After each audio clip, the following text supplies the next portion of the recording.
Selamat pagi teman-teman, kakak-kakak semua, adik-adik apa kakak-kakak, teman-teman ya, teman-teman. Eh, Teman.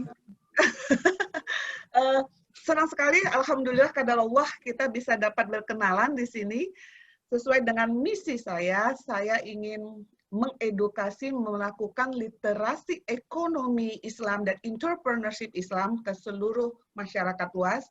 Karena ilmu saya dan background saya di insurance, saya punya dream untuk minimal ke 10 pemain terbesar di Indonesia, saya harus masuk gitu. Alhamdulillah tinggal 2 nih yang belum. Nah, hari ini dengan Prudential berarti tinggal 1 lagi yang besar yang belum saya masukin ya, untuk berbagi konsep gitu, berbagi konsep. Nah, teman-teman, kita masuk ke dunia baru katanya new normal. Saya juga nggak tahu yang kemarin normal apa sekarang yang nggak normal. Nggak ngerti juga. Ya udah, yang penting gitu ya Kak Rita dan Kak Angga dan teman-teman. Mungkin saya ucapkan dulu ini adik saya Kak Gusnul dan Kak Vera, terima kasih memberikan opportunity dan kesempatan serta kepercayaan untuk sharing hari ini ya. Semoga bermanfaat bagi kita semua. Itu dulu. Mungkin normal baru itu sekarang ya udah seperti ini. Sharing kita nggak bisa face to face, tapi kita lewat digital. Terus kalau keluar tuh rempong gitu istilah saya ya, harus pakai masker, face shield, bawa apa tuh hand sanitizer, terus parno gitu ya, yang alkohol cair. Kalau saya duduk meeting terpaksa di luar bersama kolega di kafe, tuh meja saya semprot dulu, saya minta maaf sama kafenya, maaf ya, saya bukan nggak percaya ya mas, saya kok semprot semua gitu ya. Namun itulah sekarang yang kita hadapin dan kita harus adaptasi. Nah, kata pakar kesehatan, nggak bisa waiting, nanti aja wait and see lah, pasti juga badai berlalu. Insya Allah berlalu. Tapi kata pakar, nggak tahu berlalunya kapan, 2021 atau 2022. Sehingga mau nggak mau kita harus berteman. Kita hidup berdampingan. Kita beradaptasi dengan mereka. Kan gitu ya? Oke. Yes. Nah, kalau dikembalikan ke asuransi, gimana nih kondisi bisnis asuransi? Kan gitu, bagi teman-teman, di sini teman-teman yang 50 miliar yang ada di sini sudah berapa lama rata-rata nih Kak Angga sama Kak Rita berada di industri? 5 tahun, 2 tahun, atau 1 tahun? Saya alhamdulillah sudah 15 tahun. Bareng-bareng tuh sama Kakak Gusnul dengan Kakak Vera. Siap. Oke. Jadi rata-rata ada yang 1 tahun juga mungkin ya. Ada yang baru juga, Coach. Ada yang baru beberapa bulan. Betul, ada kok. Oke. Mungkin saya hanya di sini hanya sharing, kita boleh sharing, boleh diskusi, santai aja di 3M ya, Monday Morning Meeting, untuk kita makin girohnya makin sama nih di masa Amin, ini. insya Allah. Ya, oke, aku boleh ini ya, boleh sharing ya. Jadi saya akan share. Bismillahirrahmanirrahim. Kita akan share. Kita langsung aja, sebenarnya saya mengharapkan semua orang yang ada di bisnis ini adalah sebagai the change maker, ya. Semua agent di asuransi syariah adalah change maker. Apa itu change maker? Kita akan lihat profesi kita akan lihat bisnis kita dengan kondisi saat ini, bagaimana sikap kita. Dan yang paling penting saya mengajak mindset kita. Mindset, mentality kita, dan komitmen kita kepada bisnis ini. Gitu ya. Saya sharing aja kita. Nah, 1, profesi yang menjanjikan. Bagi yang saya ucapkan bravo dulu bagi yang sama dengan saya sudah belasan tahun, Kak Angga yang sudah 5 tahun. Alhamdulillah, ternyata profesi ini begitu ada pandemik menjadi suatu hal yang paling strategis dibicarakan. Apalagi kalau punya anak yang usianya mau masuk kuliah atau di SMA. Karena pandemik membuat perubahan total. Banyak bisnis, banyak profesi yang dulunya strategis sekarang sedang dievaluasi. Contohnya kalau ke bidang asuransi syariah, di Indonesia strategi kita untuk besar di ekonomi syariah adalah Indonesia menjagokan wisata pada 2 tahun yang lalu, ya, ke Asosiasi Ekonomi Syariah Global. Namun qadarullah kita ditemani dengan wanita cantik bernama Karona. Ini membuat wisata kita anjlok, enggak kita aja semuanya. Bidang-bidang yang dulu sangat menjanjikan, teman saya buat travel biro ke misalnya ke Jepang, ke Korea, lagi hits ya, drakor. Kemudian kalau yang lokal dia sering ke Labuan Bajo, ke Raja Ampat, terpaksa berubah. Nah sekarang kalau kita bagaimana? Ternyata saya mengucapkan selamat dulu, bravo tadi kakak-kakak yang sudah di bisnis ini. Profesi bisnis ini ternyata adalah profesi yang saat ini dan ke depan juga masih memberikan prospek yang sangat besar. Itulah ya, benar kata Al-Quran. Surat Alam-Nasyrah 94 ayat 5 dan 6 bahwa sesungguhnya bersama kesulitan ada kemudahan, sesungguhnya bersama kesulitan ada kemudahan. Mungkin teman-teman di travel bureau pada tutup. Mungkin teman-teman yang punya Gojek, kemudian yang mobilnya Uber, dulu bisnisnya, mengalami tantangan yang luar biasa. Tapi profesi kita tetap bisa bersinar. Nah, jadi bagi teman-teman yang tadi baru 1 atau 2 bulan berada di bisnis ini, memang saya merasakan selama saya 13 tahun membimbing develop ya agency system, 6 bulan 90 days itu adalah hari-hari yang sangat challenging bagi teman-teman yang baru bergabung. Namun alhamdulillah berdasarkan di sini inventor consulting, nah saya pakai konsultan Indonesia dan lokal karena kondisinya yang paling tahu adalah lokal. Kalau kita pakai konsultan McKinsey di luar negeri, kadang-kadang saya tidak mendapatkan feel-nya karena mereka tidak dalam untuk melakukan survei. Apalagi kok Harvard Business School, Melbourne Business School yang sering saya ambil, bolehlah kita ambil strategi, tapi biasanya saya modifikasi dengan kondisi Indonesia. Yang paling membanggakan adalah, nah, bagaimana nih coach, saya baru mumpung 2 bulan di sini. Oke, nih lihat, ini kenyataannya. Bahwa konsultan bilang, nomor 2 ya, bahwa kehidupan berdasarkan pandemik itu berubah. Ternyata insurance itu merupakan hal yang paling dibutuhkan orang. Nah, kita nggak munafik lah ya, bahwa sekarang semua orang, semua level kehidupan, semua yang kelas prospek A, B, C, D itu sangat awareness dengan kesehatan. Ya, jadi pandemik ini merubah paradigma, mengajarkan bahwa pentingnya kesehatan, cuci tangan, ya kemana-mana harus bersih. Bener banget ya. Islam itu kita 5 kali sehari aja dan minimal cuci muka, cuci tangan. Nah sekarang ternyata mereka baru menganjurkan. Terus kemarin-kemarin kita takut tuh lihat orang yang pakai cadar. Nah sekarang wajib seluruh dunia, wajib dari level presiden sampai siapapun pakai masker. Masya Allah, itu Islam itu agama yang maha benar ya. Jadi bro and sister, teman-teman, kawan-kawan, Anda berada di bisnis yang benar. Dan bagi Anda yang sudah 15 tahun di bisnis ini, selamat. Berarti kita sudah benar memilih bisnis ini.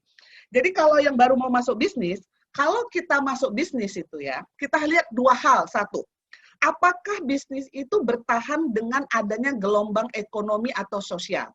Pandemik ini kan membuat gelombang ekonomi dan gelombang sosial yang besar banget seluruh dunia. Ternyata bisnis kita masih berdiri. Nah, berarti bisnis itu bisnis yang pantas Anda masukin. Kedua, apakah bisnis ini memberikan solusi kemanfaatan kepada umat manusia? Itu dua hal. Dua hal kalau kita mau berinvestasi atau kita mau membuat bisnis, dua hal itu yang perlu teman-teman pelajari sebelum bergabung di bisnis itu. Nah, ternyata bisnis kita ini memberikan solusi yang paling tepat saat ini kepada ketakutan semua manusia, makhluk manusia di dunia. Semua orang takut dengan corona, dampaknya adalah apa? Memerlukan biaya kesehatan yang besar. Katanya ada yang bilang 150 juta, ada 170 juta, dan kalau dirawat pengen dokternya masuk mengunjungi setiap hari, berarti Anda harus mengeluarkan dana APD bajunya juga. Nah, jadi sekarang orang aware banget dengan biaya kesehatan yang besar. Kedua, dan kalau akhirnya meninggal, takdir Allah, kadar Allah, berarti bagaimana nih? Sementara kehidupan kita berubah total. Mungkin ada yang gajinya sekarang sudah dipotong 30%. Semua BOD, BUMN di Indonesia itu diminta dipotong 30% untuk kesejahteraan masyarakat karena COVID. Nah, jadi kondisinya berubah. Jadi dulu kalau saya masuk di bisnis ini, ngomongin penyakit kritis itu malah dia teman saya marah. Lu doain gue sakit ya lah, gila ya lu temen juga. Kalau ngomongin masuk rumah sakit juga tersinggung gitu ya. Jadi, nah sekarang Anda sangat gampang ngomongnya. Karena apa? Karena semua orang sudah aware dengan hal itu. Dan ternyata bisnisnya bertahan. Ya, jadi sudah langkah yang tepat. Nah, tadi ini nyambung ke jualan gampang karena rumah saya juga sekarang harumnya bukan lavender lagi, tapi empon-empon. Anak IPB-nya, naluri IPB-nya keluar. Mulailah membuat ramuan-ramuan serai, jahe, ya, semua dikeluarin.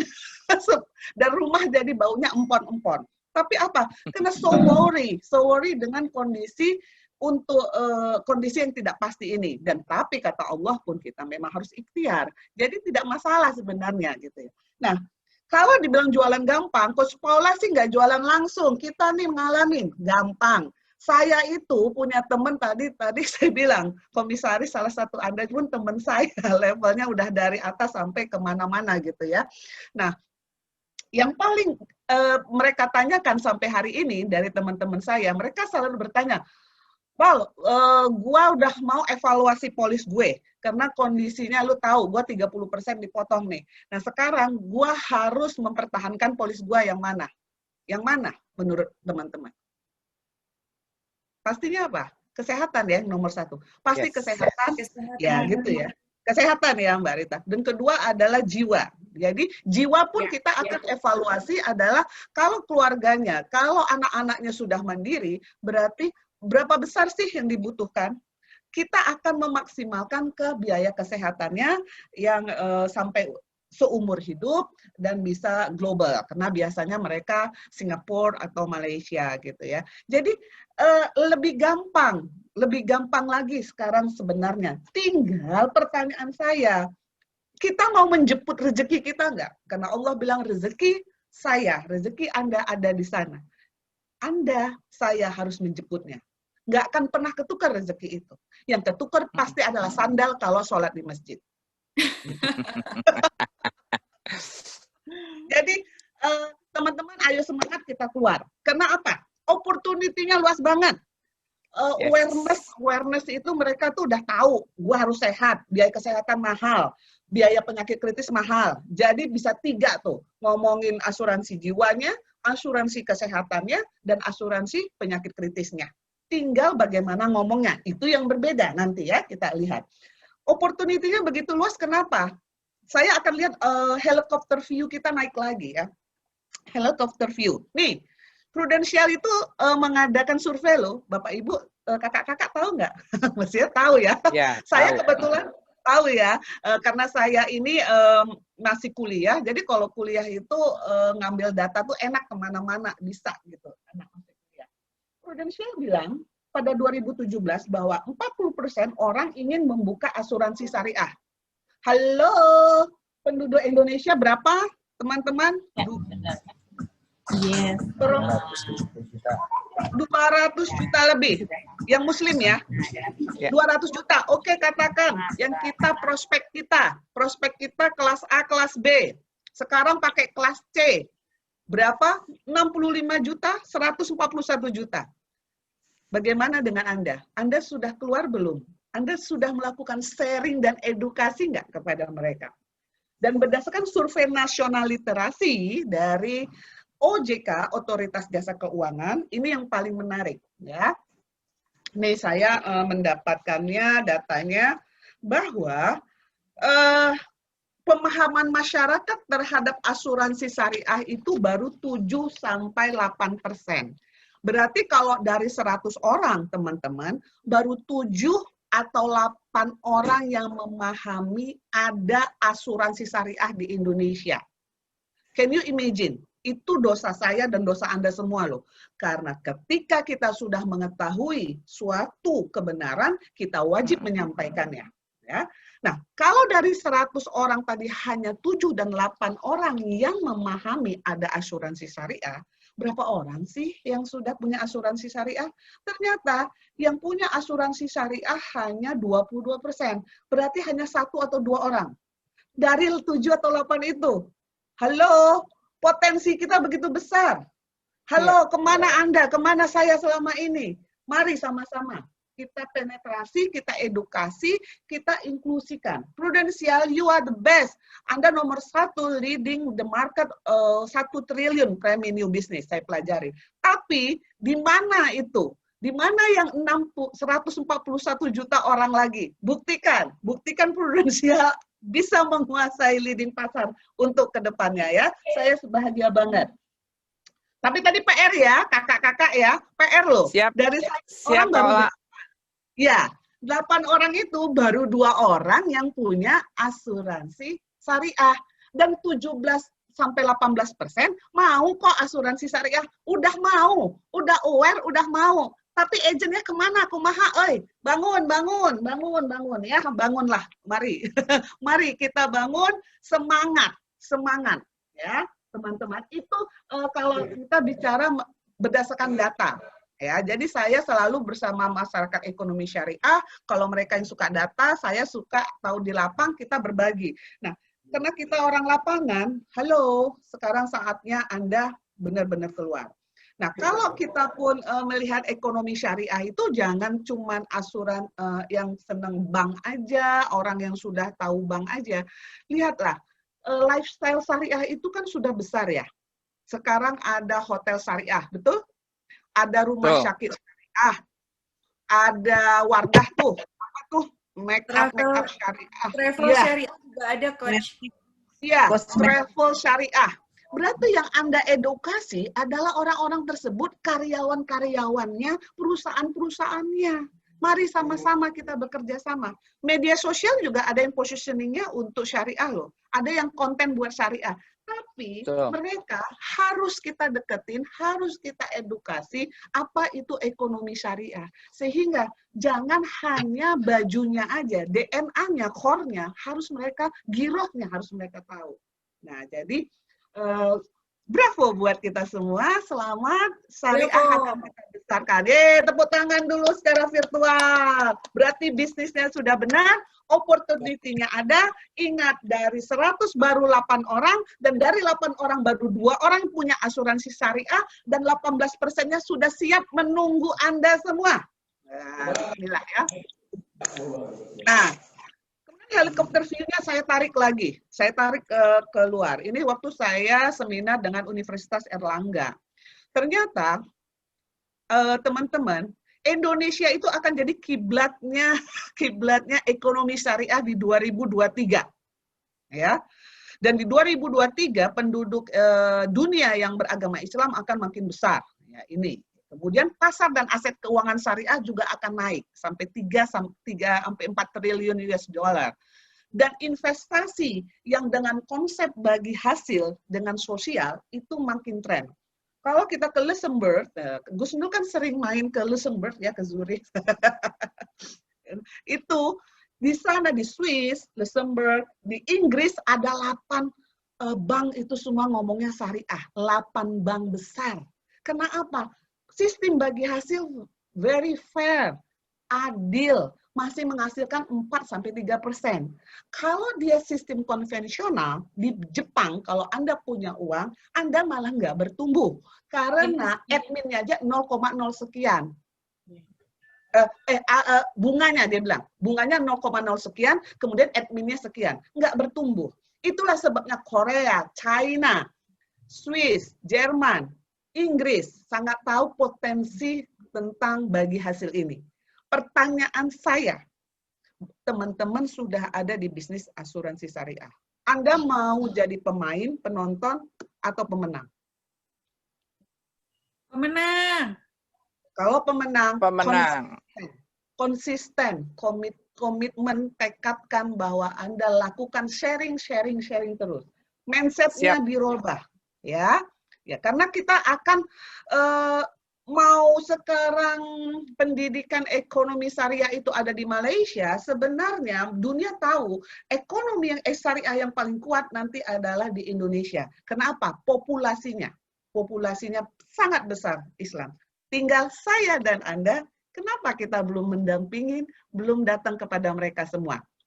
Nah, ini juga bagi teman-teman yang udah 15 tahun atau 18-28 di bisnis asuransi syariah, mungkin Kak Rita, Kak Angga, Kak Gusnul, Kak Vera udah tahu data ini ya. Tapi bagi yang baru 1 bulan, 2 bulan, perlu kita girohnya naik lagi nih.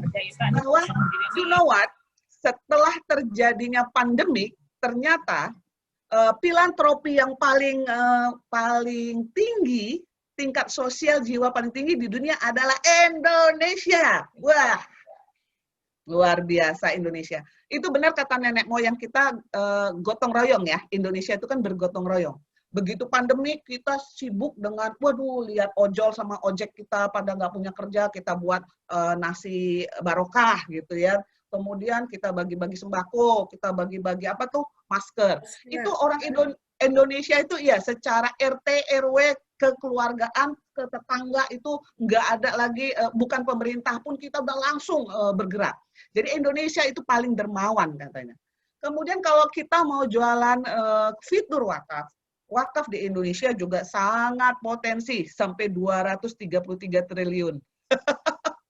Itu di mana itu? Itu ngeri loh. Itu RAPBN Indonesia juga ngalahin 5 tahun ke depan. Kita bisa jadi bangsa mandiri. Nah, buktikan. Dengan konsep zakat dan wakaf kita, dan dengan kita bersedekah melalui asuransi syariah, kita bisa membesarkan ekonomi. Tapi nggak usah songong ya, kata anak sekarang ya, nggak usah kalau nggak ada gua Indonesia susah tuh RAPBN yang nggak usah. Karena seperti Rasulullah SAW, kita berdakwah dengan santun, dengan manis, dengan sabar, dengan intelektual dan profesional yang tinggi gitu ya. Itu tadi. Nah, ini saya rasa perkembangan ekonomi syariah sehingga teman-teman selain kita punya OJK dan Majelis Ulama Indonesia, mungkin sudah mendengar kita sudah mempunyai Komite Nasional Ekonomi Syariah, KNKS ya. Itu adalah dia yang membuat dan langsung report ke Presiden Republik Indonesia, sehingga ekonomi konvensional dengan ekonomi syariah itu akan bekerja sama, dan semua yang pemain di ekonomi syariah harus punya regulasi yang sama, harus berkembang dengan yang sama. Untuk mempersiapkan 2023 Indonesia akan leading ekonomi syariah di dunia ya. Nah, pertanyaannya sekarang, bagaimana sih kalau tadi bisnisnya oke, kemudian profesinya berarti membanggakan. Nah, sekarang kita masuk ke gimana ya membedakan kita dengan konven. Kalau saya memberikan insight, kami melakukan kerjasama, diskusi terus dengan teman-teman di masyarakat ekonomi syariah. Satu yang harus kita rubah paradigmanya adalah kekuatan kita, kekuatan ekonomi syariah itu apa? Ya, satu, bahwa asuransi itu dibutuhkan. Benar. Asuransi adalah seperti bagian dari financial planner. untuk membuat, menjaga, mempersiapkan dana. Buat siapa? Buat keluarga dan kita. Nggak masalah di agama kita. Kita lihat seperti Nabi Yusuf alaihissalam. Nabi Yusuf itu, dia adalah Menteri Keuangan suatu negara loh. Bener nggak? Dia perencanaan keuangan. Saya rasa Prudential Syariah sudah sangat sering membicarakan hal ini. Jadi perencanaan keuangan di dalam ekonomi syariah itu udah dari dulu, udah dari zaman dulu. Kemudian waktu kita melihat syariah ini, kita pernah dengar juga, mungkin teman-teman sudah dengar konsepnya dari Akhila gitu ya, suatu kelompok lah masyarakat di Arab zaman dulu.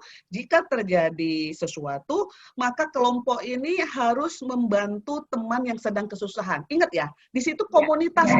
Iya, gitu ya Mbak Rita, kan udah pasti udah hafal, udah paham gitu ya.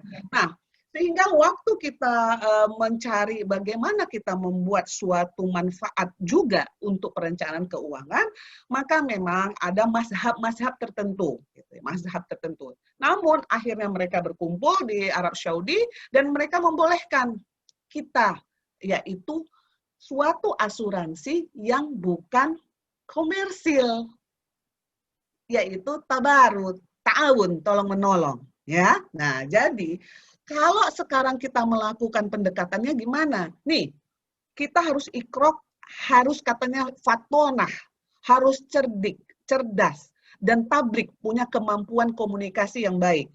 Nggak usah diomongin, ta'awun, lari orang di luar sana gitu, yang ngomong apa nih Gus Nur, pusing deh gua ya. Konsepnya aja, konsepnya.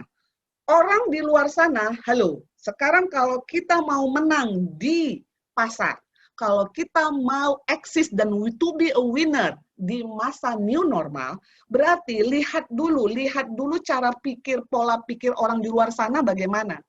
Orang di luar sana fear banget dengan si corona ini, betul? Semua pada takut dengan si corona. Jadi kalau begitu, solusi apa yang kita berikan untuk si corona? Ada, yaitu dana kesehatan, dana penyakit kritis, dan kalau meninggal. Dengan cara, konsep apa? Yuk kita tolong-menolong. Kita masuk ke suatu komunitas tolong-menolong, sehingga Anda ataupun saya, jika terjadi sesuatu, kita tolong-menolong untuk menghadapi kerugian finansial. Karena penyakit, karena kesehatan, ataupun karena meninggal dunia. Konsep. Kenapa saya bilang, rubahlah konsepnya. Walaupun nanti di dalam kita harus belajar lagi ya. Yang dana tolong-menolong itu adalah nanti di slide berikutnya. Konsep tolong-menolongnya ini dulu kita omongin. Karena ada prospek Anda selain kolonial seperti saya, adalah milenial. Milenial itu ada 63 juta orang. Ini saya dapat data juga, ada 63 juta orang. Dan ciri khas kolonial Indonesia, sama dengan di dunia, anak-anak kolonial itu, dia itu nggak mau ngerepotin secara finansial kalau terjadi apa-apa ke diri dia. Hebat ya, anak-anak itu. Mereka nggak mau loh tergantung dengan keluarga. Mereka mau mandiri. Sehingga... Kolonial apa milenial, Coach? Kolonial apa milenial? Milenial, maaf. Makanya tadi saya bingung. Berarti milenial ya, Coach? Oke, note. Ya. Ciri-ciri milenial ya, ciri-ciri milenial ya. Jadi kecenderungan milenial itu dia itu mau mandiri secara finansial ya. Kemudian berdasarkan BPPS terdapat 63 juta di rentang usia milenial antara 24 sampai 34 sekarang itu ya milenial, dan itu adalah target prospek kita yang baru.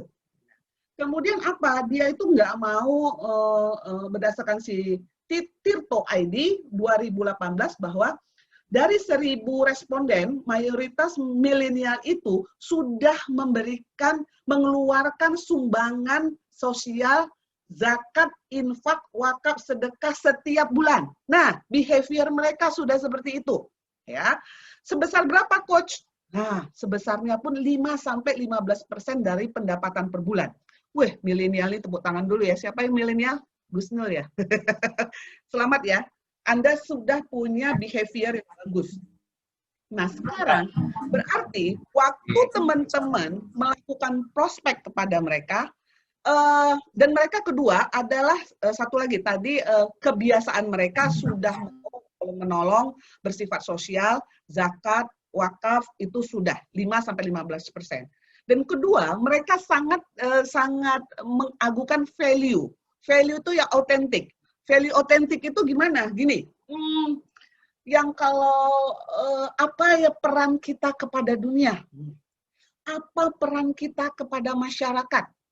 Apa bisa membantu sesuatu? Nah, itu value buat si milenial. Jadi kalau kita lihat kenapa anak-anak kita yang SMP kali ya, SMP, SMA itu udah pakai body shop. Udah tahu ya, body shop itu perawatan kesehatan perempuan, yang laki-laki juga kalau ada dia pakai. Karena apa? Karena value-nya body shop itu sangat kuat, ya, bahwa mereka tidak animal testing. Nah, itu mendunia sehingga mereka itu anak-anak milenial pasti pakainya body shop. Kemudian sekarang dikoneksikan dengan bisnis kita. Berarti waktu otentiknya apa? Otentiknya sebenarnya sudah bagus banget. Bahwa ini adalah konsepnya tolong-menolong, ta'awun. Jadi, yuk Kak, kita masuk ke suatu komunitas untuk tolong-menolong, sehingga 24 jam ketika Anda tidur, mungkin ada tsunami di mana Anda sudah memberikan pertolongan. Kemudian mungkin waktu ada gunung meletus, wedus gembel lagi di Jogja. Waktu Anda makan enak di kafe, Anda sudah memberikan pertolongan. Jadi konsep-konsep seperti itu yang Anda dekatkan. Dan konsep ini tidak salah. Memang kita konsepnya ta'awun, tolong-menolong. Ya. Jadi nggak usahlah kita menggunakan terlalu banyak jargon yang ke-Arab-Araban, karena esensinya dulu, sehingga orang mau mendengarkan dan orang mau mengikuti konsep kita. Walaupun nantinya setelah kita bonding, setelah kita hubungan yang trust-nya tinggi, barulah kita ucapkan yang slide-slide berikutnya. Jadi komunitas tolong-menolong. Karena Indonesia tadi, komunitas tolong-menolong. Dan Anda tahu, di Prudential pun saya dengar, di perusahaan asuransi lain, di Manulife kemarin saya bicara, yang menjual asuransi syariah paling tinggi siapa? Non-Muslim. Jadi saya harap, kenapa dia bilang Islam itu lurus, Islam itu benar. Jadi kalau nggak beli berarti nggak benar. Mereka sendiri pemuka agamanya begitu. Waktu saya tanya, gimana tuh si Om yang itulah gitu ya pemuka agama? Kok beli juga tuh si Om? Ya gua bilang aja, lu kan tahu Islam tuh lurus, Islam tuh benar. Dan tolong-menolong itu ada. Kita punya nggak ada, mereka ada. Berarti lu kalau ke pemuka agama nggak mau tolong-menolong, ya bukan pemuka agama yang benar. Jadi, halo, segitu simpelnya dia closing kepada pemuka agama di luar kita. Mau Buddhis, mau Hindu gitu ya. Nah, pertanyaannya, kemana kita? Kalau kita belum ke sana nggak apa-apa. Tugas Anda, tugas saya ingat tadi, yang 108%. Yang baru 108 orang yang memahami. Ya. Oke, nanti kalau Gus Nul harus bicara tuh dengan Pak Awang. Kalau mau nanti ngomongin akad ya, bahwa kalau yang tolong-menolong memang antara akad peserta gitu ya, yang peserta. Tapi kalau kita dengan perusahaan, dengan Prudential adalah akadnya tijarah, komersil. Anda dapat komisi gitu kan ya. Jadi dua hal itu. Nanti kalau Anda bilang tolong-menolong aja, nggak ada komersilnya, dia tanya. Itu kok ada tuh investasi kok ada nanti bagi hasil. Nah, jadi hati-hati juga. Tabarunya tolong-menolong begitu ya. Jadi kalau kita ingatkan lagi, saya pun nggak tahu dan belum pernah ngalamin, mudah-mudahan belum. Waktu sakaratul maut katanya. Waktu sakaratul maut. Kenapa dia ingin pulang dulu? Diberi kesempatan sebentar adalah untuk bersedekah, bukan untuk sholat, bukan untuk ketemu orang tuanya atau yang lain dia bilang bersedekah. Karena sedekah itu ternyata luar biasa. Dia memberi penerangan di kubur kita, dia bisa dimudahkan sakaratul maut gitu ya. Jadi ini kalau kita yang Islam, jadi kita pasti sangat meyakininya bahwa Al-Munafikun 10 ini, kenapa bersedekah itu menjadi hal yang diminta seseorang ketika sakaratul maut. Oke. Nah, kalau yang ini saya rasa Gusnul dan Prudential sudah setiap hari memberikan manfaat dari sedekah. Ini dibicarakan kalau nanti saya nggak jualan, tapi itu tadi ya, karena saya ini dianggap jadi konsultan di lingkungan teman-teman yang bukan industri, jadi kalau udah selesai dia closing, saya akan memberikan semangat. Selamat ya Bung, berarti kamu 5 juta sebulan sudah bersedekah, membantu orang. Bayangkan 5 juta itu mungkin membantu janda, membantu anak yatim, sehingga akan mengalir teruslah pahala kepada Anda. Karena katanya sedekah pada orang sehat itu nilainya 10 kali lipat, berarti kalau 5 juta bisa 10, jadi 50 juta. Kalau pada orang betul-betul sakit, 90 kali lipat. Kalau pada orang tua, kalau udah usia tua yang sakit, sampai atau orang tua kita sendiri 100.000 kali lipat. Dan kalau ada orang soleh, orang alim, atau orang ahli fikih yang menjadi di komunitas kita tadi sakit, kita akan mendapat 900.000 kali lipat. Nikmat mana lagi yang kita tunda gitu ya. Nah, kemudian gini, mau bro and sister, kakak-kakak, kita manusia, kita berbisnis, kita bekerja, boleh. Semua aktivitas itu kita lakukan dalam rangka memenuhi naluri dasar kita, memenuhi kebutuhan hidup secara maksimal. Boleh? Boleh. Islam pun mewajibkan semua orang tangan di atas, bukan tangan di bawah. Kan gitu ya. Mewajibkan itu. Pertanyaannya tadi, bisnis kita, profesi kita tadi yang menjanjikan katanya, itu sesuaikah dengan syariat Islam?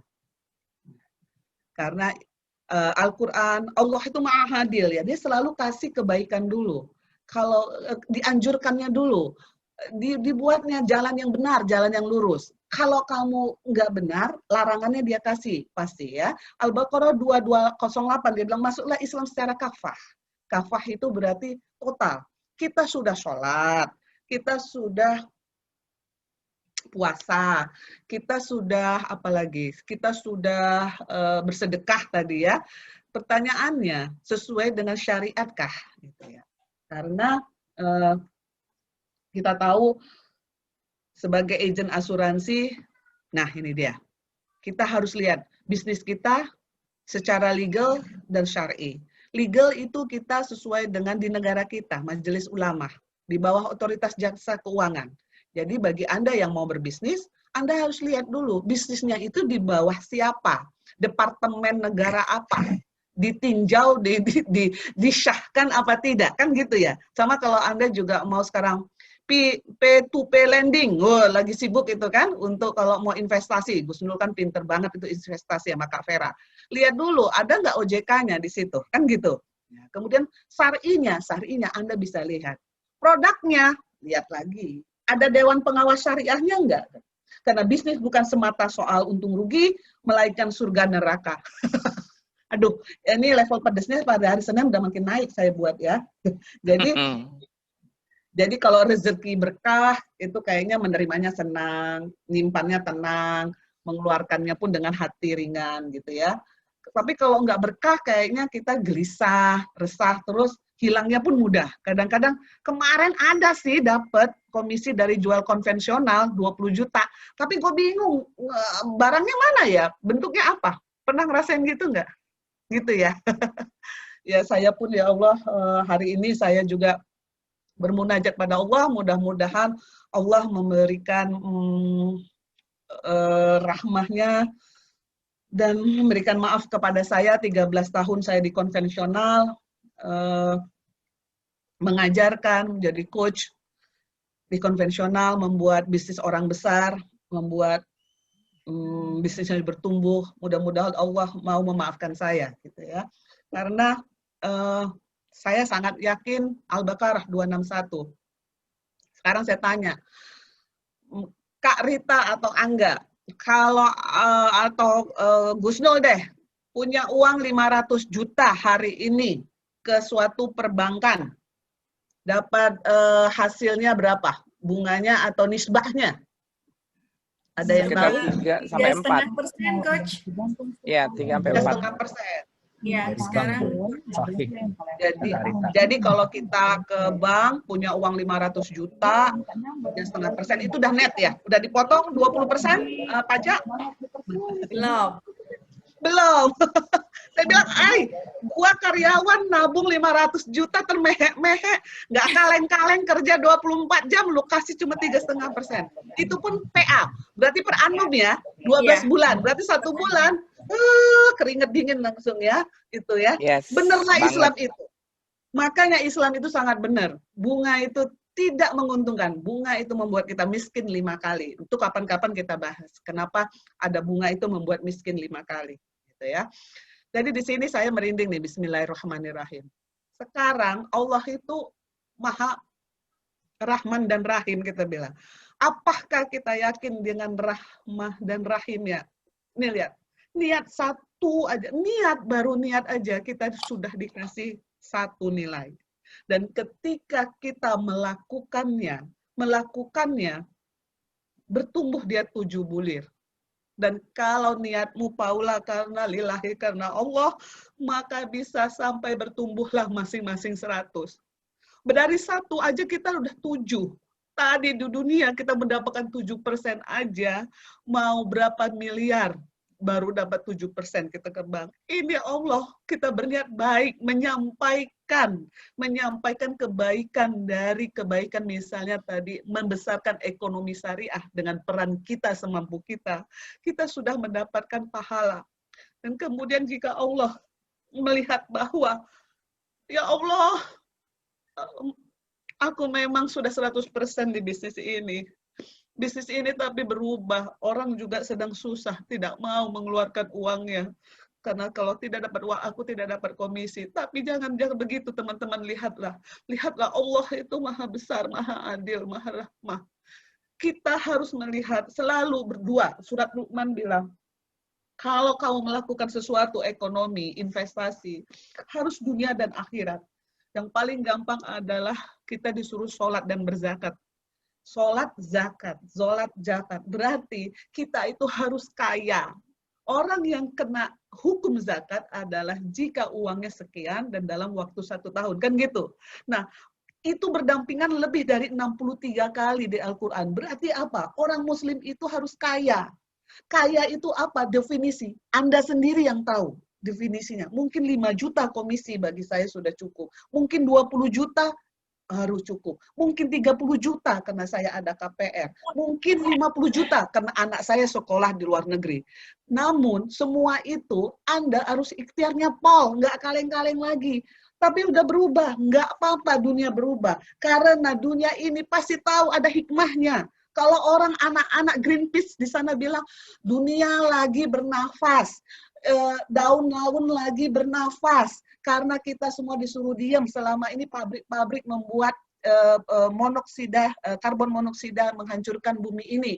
Dan kalau dilihat oleh satelit di luar sana, bumi sekarang hijaunya bagus gitu. Jadi Allah maha tahu kenapa kita di lockdown sama Allah bumi ini. Dia tahu banget, berarti ada yang terbaik buat kita. Jangan pernah bersangka sama Allah. Jadi saya bilang, tetaplah melakukan prospecting, berikhtiarlah, sharinglah, karena insya Allah usaha Anda, panas terik, hujan, badai, penolakan yang Anda lakukan itu nggak masalah, itu hanya di dunia, tapi di akhirat bisa sampai 700 kali. Di mana? Bukti mana lagi yang kita ragukan bahwa Allah itu Maha Pengasih, Maha Penyayang. Dan mudah-mudahan dengan hal ini Allah memaafkan saya. Karena selama di konvensional, banyak sekali agency director yang saya bantu, yang dari 0 sampai jadi agency director, yang dari income 1 juta jadi 99 juta, tapi itu semua dengan konven. Dan yang paling saya tangisin adalah di Instagram mereka, kalau hari ini mereka closing, mereka di media sosial mereka tampilkan, dan yang membelinya juga orang yang pakai jilbab. Di situ saya tersungkur, selalu tersungkur, ya Allah, dosa saya besar sekali. Dia pintar, tapi dia pun menjualnya dengan ke orang muslim. Saya sudah berusaha menyampaikan ekonomi syariah, tapi semoga Allah membukakan pintu hati mereka. Karena saya nggak bisa. Karena kolbu milik Allah semata. Jadi teman-teman, indah sekali ya, indah sekali profesi ini karena fastabiqul khairat, sampaikan walaupun satu ayat, begitu ya, itu menjadi amal jariah kita. Dan barang siapa yang mengajak kebaikan, maka mendapatkan pahala seperti yang mengerjakannya. Riwayat Muslim 1893. Saya bismillah membuat evaluasi, menganalogikan. Kalau tidak benar, biarlah Allah ini bukan dari Allah, ini dari saya. Setiap Anda, ya bisnis asuransi, bisnis mana lagi yang indah seindah ini gitu loh. Karena Anda dan saya di bisnis ini memakai sumbernya adalah hukum Al-Quran dan hadis. Kita sharing asuransi, kita sharing wakaf, berarti kita dapat syiar. Aktif amal namanya. Kemudian jika prospek itu akhirnya sadar, awareness, sampai awareness aja pahalanya sudah mengalir. Awareness saja, kita nggak tahu awareness dia, mungkin dia diskusi sama pasangannya, gimana ya, kayaknya bagus juga sih konsep tolong-menolong, tapi uang kita bagaimana ini, gaji dipotong 20%, terus bagaimana?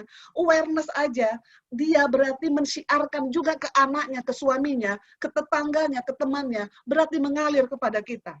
Nah, sehingga saya bilang, kalaulah dibolehkan, nggak tahu saya dibolehkan apa enggak. Katakanlah misalnya akhirnya dia closing sama Anda, dana tabarunya dilihat, ya berarti cost of insurance teman-teman. Udah tahu lah ya, mana yang investasi, mana yang cost of insurance. Kalau dana tabaru tadi ingat, karena yang menjadi konsep tolong-menolong adalah dana tabaru. Halo, kalau investasi itu tijarah. Berarti yang saya lihat di sini, kalau kita melihat bahwa kehidupan kita dunia dan akhirat, berarti kita harus konsep yang tolong-menolong. Tolong-menolong adalah sosial, ta'awun. Berarti dana mana? Dana yang tabaru. Katakanlah cost of insurance dan tabaru dia 60 juta per tahun. Kalau Anda tadi, hanya Anda yang tahu, apakah Anda amanah, apakah Anda jujur waktu prospek dan closing, sehingga membuatkan paket kesehatan ataupun paket asuransi jiwa keuangan kepada keluarga itu sesuai dengan yang benar, nah Allah akan melihat. Poinnya aja, waktu dia bayar tahun pertama, Anda sudah dapat tadilah amal jariah, waktu dia melakukannya Anda dapat 42 miliar, karena dikali 700. Begitu, ini dari satu nasabah. Poin aset kedua, 42 miliar. Sampai kalau dia bayar 7 tahun, 294 miliar. Walaupun kata Ustadz saya, Paula nggak bisa dihitung-hitung seperti ini. Karena apa? Malah Allah itu mungkin lebih besar, Paula, kalau dia pun mengeluarkan 60 juta itu benar-benar buat komunitas sosial, benar-benar kan kalau tiap hari mau sedekah itu susah. Nah sekarang kalau gua 60 juta setahun sedekah, aduh alhamdulillah ya, jadi gua udah secara rutin diambil dari gaji gue. Konsep itu yang Anda bantu. Jadi investasi kita dunia dan akhirat. Dan itu ada di mana? Di bisnis Anda, di profesi Anda. Jadi bagaimana? Kembali lagi ke 100 orang dan ke 8 orang. Saya dan Anda berdosa. Kita belum menyampaikan kehebatan. Pasif income-nya hebat, pahalanya dahsyat. Kita harus mencoba ke Salman Al-Farisi. Salman Al-Farisi adalah sahabat Rasulullah SAW. Dia itu berdagang. Dia berdagang modalnya 1 dirham. Kemudian dia jual dapat 3 dirham. Apa yang dia lakukan selalu? 1 dirham dia buat untuk investasi, untuk membesarkan bisnisnya. 1 dirham untuk keluarganya. 1 dirham dia buat sedekah. 1/3 setiap keuntungan dia lakukan untuk sedekah. Kalau kita nggak mampu, berarti apa? Lakukan dulu, karena kita memang utamakan ke keluarga kita. Berarti apa? Lakukan bisnis ini sepenuh hati, keyakinan bahwa ekonomi Islam paling benar, bahwa ekonomi Islam membantu semua orang. Jangan sampai mereka beli konvensional, karena kita sudah belajar. Kalau kita sudah belajar, hukumnya sudah wajib kepada kita menyampaikan. Semampu kita, semampu kita. Penolakan itu hal yang biasa, di konvensional juga penolakan, itu hal yang biasa. Tapi Paula dengan di syariah ini penolakan lebih tinggi. Ada yang jenggotan, yang celana gantung, nanyakinnya fikih. Yang bisa fikih itu berapa persen? Ya udah tinggalkan dulu, cari yang lain. Ingat tadi 100 itu ada cuma 8 orang. Berarti belajar fikih, panggil guru, belajar dengan Pak Awang. Nikmat mana lagi yang kita pungkirin? Apalagi yang mau kita lakukan? Dengan satu nasabah. Pertanyaan saya, berapa nasabah Anda? Kalau kemarin belum dengan jujur, belum dengan amanah, karena mau besarnya kena komisi Anda, evaluasi diri. Tobat nasoha. Lihat dana tabaru itu bagaimana. Apakah dengan 60 juta Anda sudah memberikan perawatan rumah sakit yang maksimal, atau uang pertanggungan yang sesuai yang maksimal, atau Anda hanya mau menambahkan untuk kepentingan kita, komisi kita, amanah. Karena pedagang, Anda dan saya pedagang, dua hal, ya, amanah dan jujur. Kalau kau amanah dan jujur, nanti di surga seperti jari tengah dengan jari telunjukku ini berdampingan dengan Rasulullah SAW. Apalagi kita ini membesarkan ekonomi syariah. Ayo teman-teman, Bismillah, Bismillah, lakukan. Dan tadi Surat Luqman juga bilang, nggak apa-apa kita berinvestasi. Surat Luqman 31-34. Investasi itu disertai dengan niat ibadah, sehingga manusia mendapat dua hal sekaligus, yaitu mendapat kebahagiaan dunia, bisnis dapat berkembang dengan baik, dan sekaligus mendapat kebahagiaan akhirat, yaitu melalui amal ibadah dari hasil bisnis yang diusahakan. Kalau dia, siapa? Coba misalnya ya, guru matematika. Guru itu kan mulia sekali. Salah satu profesi yang dianjurkan oleh agama, guru dan orang di bidang kesehatan. Guru itu guru matematika, ilmunya ilmu matematika. Nah, dia mengajar, dia dapat pahala jika anak itu suatu saat bisa mengerti dan bisa mencari nafkah. Dengan nafkahnya itu dia menghidupi keluarganya untuk bisa melakukan ibadah. Ya, intinya kita itu falah, sejahtera dunia dan akhirat. Kapan-kapan kita ngomong tujuan ekonomi Islam adalah falah, kesejahteraan dunia dan akhirat. Jadi intinya kalau dari income kita itu tadi bisa digunakan untuk kita melakukan ibadah, itu yang paling baik. Ya, karena manusia diciptakan, kuciptakan jin dan manusia untuk beribadah padaku. Tugas kita. Ibadahnya lewat apa? Karena saya kepala keluarga, saya harus nafkah. Nafkahnya bagaimana? Bisnisnya apa? Asuransi syariah. Asuransi syariahnya sesuai dengan syariah. Iya. Legal enggak di negara tersebut? Legal. Alhamdulillah. Dan ini, bisnis Anda menjadi warisan. Nah, ini urusan Kak Vera dengan Kak Rita kali ya. Kalau warisan kita udah tahu ya, bahwa bisnis ini sudah bisa diwariskan. Bagi adik-adik yang baru masuk, 1 tahun, 6 bulan, mungkin itu is yours ya, journey-nya. Warisan bagaimana? Kalau saya, alhamdulillah di perusahaan yang lama, sudah 3 agensi director yang mengalami bisnis diwariskan karena mereka meninggal, dan kita didik anaknya untuk diwariskan. Ada juga yang istrinya belum bisa, tapi kita didik sehingga memastikan bisnis itu secara legal diwariskan. Nah, indah banget nggak bisnis kita tadi? Kalau ngomong aja sesuai dengan Al-Quran dan hadis, dapat amal jariah, bisa sampai miliaran, bisa triliunan, dan di dalam ekonomi secara dunia pun dia memberikan kemaksimalan. Hanya nanti suatu saat kita akan ngomong, kalau ada income itu distribusinya kata Islam bagaimana? Ada zakat, ada ziswah di situ. Ada hak orang lain, az-zuriyat. Karena orang miskin yang meminta ataupun tidak. Namun dari perspektifnya, Ini profesi yang sangat besar, profesi yang menjanjikan sesuai dengan syariah, dan di dunia pun memberikan profit yang luar biasa. Tinggal di tangan Anda bagaimana Anda melakukannya dengan baik dan benar. Nah, satu hal sebelum saya tutup,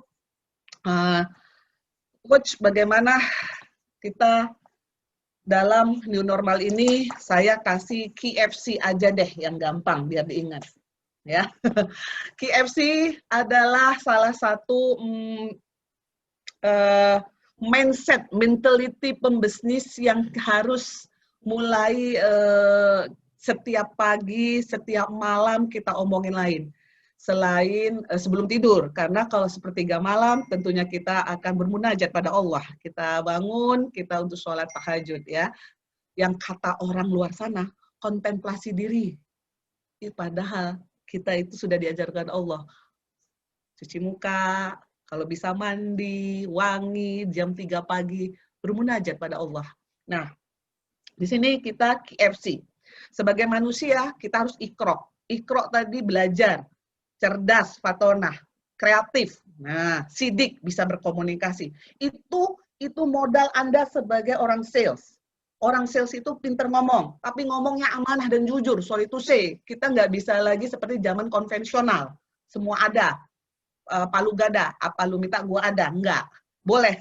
Nggak boleh seperti itu. Ya. KFC. K yang pertama. Anda harus tahu kondisinya sekarang berubah. Ya. Anda harus lebih awareness bahwa sekarang kita dipaksa berubah oleh si corona. Karena berubah, berarti kita juga berubah. Berubahnya apa? Ada work from home, ada pembatasan 1,5 meter kalau ketemu orang, ada harus hidup bersih, ada harus standar prosedur kalau keluar. Anda harus tahu dan Anda dengan ini harus empati. Halo juga Anda punya leaders. Yang leaders berarti kalau seperti ini bagaimana tim kita, dengan kondisi ini kita juga harus empati. Berarti kita harus F-nya, kedua, faith and flexible. Faith itu kalau ngomong ikhtiar. Ikhtiar itu hati-hati ya, ikhtiarnya udah coach, tapi kan saya sholat subuh, baca Quran, terus apa itu, zikir pagi. Jadi baru selesai mulai kerja jam 9. Jam 9 kerja, terus sholat duha. Sholat duhanya 1 jam. Dah, baru 1 jam lagi mikirin ini, coach, makan siang keluarga. Ya, dah hilang lagi. Terus sholat. Terus katanya, boleh loh coach, tidur siang setelah zuhur. Tidur dulu setengah jam. Masya Allah, ini ikhtiarnya di mana ya? Karena bukan apa, saya pernah jadi coach di suatu perusahaan asuransi syariah juga yang dinamikanya Islami banget, bener. Bukan nggak benar, benar banget.